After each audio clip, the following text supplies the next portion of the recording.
un élève quand même de l'ancien ministre Feu Mamadou Moustapha Ba bi nga xam ne ni que tey il est reconnu à travers le monde par rapport ak expérience am expertise am jëmale ko daal ci développement ak croissance tey ñu voté fa benn loi des finances rectificative boo xamante ni mooy LFR boo xamante ni dañ ko voté dans l'illégalité jël ay compensation ci budget bi nga xamante ni li ko waroon jiitu maanaam mooy ñu woote commission de loi initiale jëmale ko ci 20 milliards yi nga xamante ni dépensé nañ ko tey ci élection législative yi alors que y a aucune commission de loi boo xamante ni organisé nañ ko ba ñu mën a saytu que 20 milliards la ñu mën a dugal ci élection yi tey le président de la République avait annoncé 8 milliards de francs CFA jëmale ko ci ñi nga xamante ni ay victimes mooy les crues mooy inondation yi femoon Bakel Kanel Matam Podor ñi gis ni que loolu amul li nga xamante ni mooy commission de loi initiale tey ñi ñëw bëgg voté benn loi rectificative boo xamante ni l'argent a été déjà consommé yaa ko wax léegi nga ne quand tu vas à l'Assemblée nationale des députés qui ne comprennent même pas ce que ça veut dire loi des finances initiales ou bien loi des finances rectificatives tey ñu voté ko dans l'illégalité alors que ñoom seen slogan leen la jub jubal jubbanti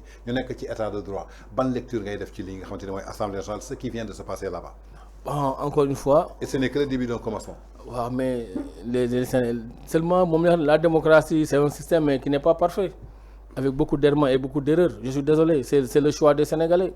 Quel est le rôle de l'Assemblée nationale? Quels sont les rôles des députés?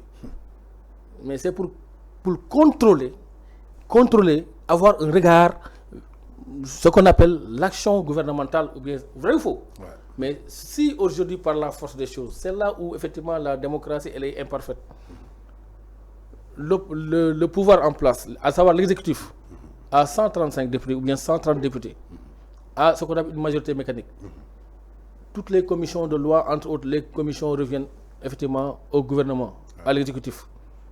Mais what's going on? Mais le problème, c'est quoi? Il faudrait maintenant subir. Hein? Les Sénégalais n'ont qu'à subir, je suis désolé. Mais est-ce que les Sénégalais peuvent subir les gars? On a pris des représentants du peuple.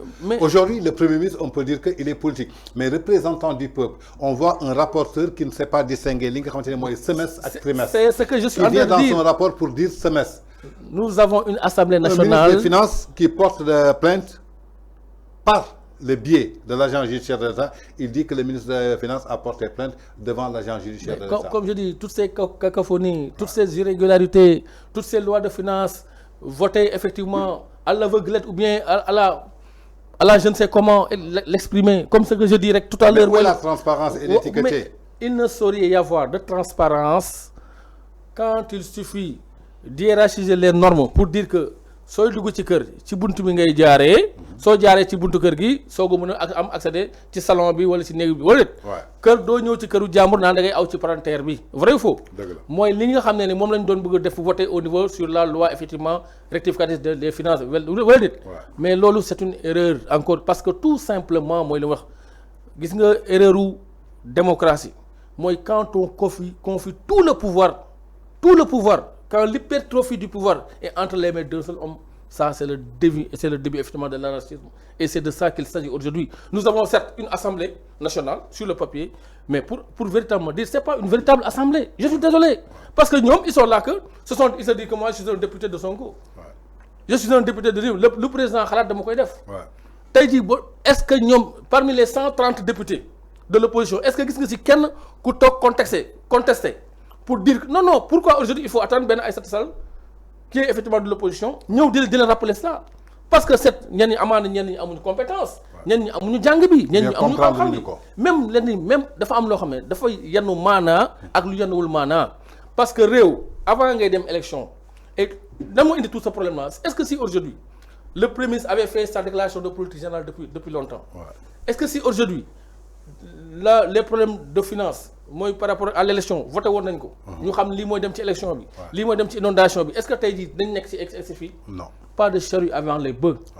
Voter cette loi à la va-vite c'est mettre effectivement la charrue avant les bœufs et je suis désolé nous avons certes une assemblée sur la paperasse sur la visu mais réellement nous n'avons pas une véritable assemblée parce qu'une véritable assemblée requiert qu'il y ait effectivement un certain partage de certaines normes par rapport aux personnes qui sont censées les représenter.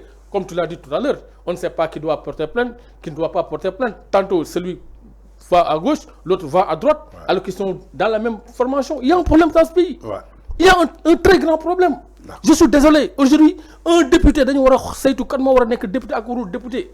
Et je suis désolé, ça c'est plus que même de la haute trahison, je suis désolé. D'accord, c'est plus que de la haute trahison, alors qu'ils sont en train de chercher de la haute trahison sur leur prédécesseur Macky Sall qui a bien construit le Sénégal.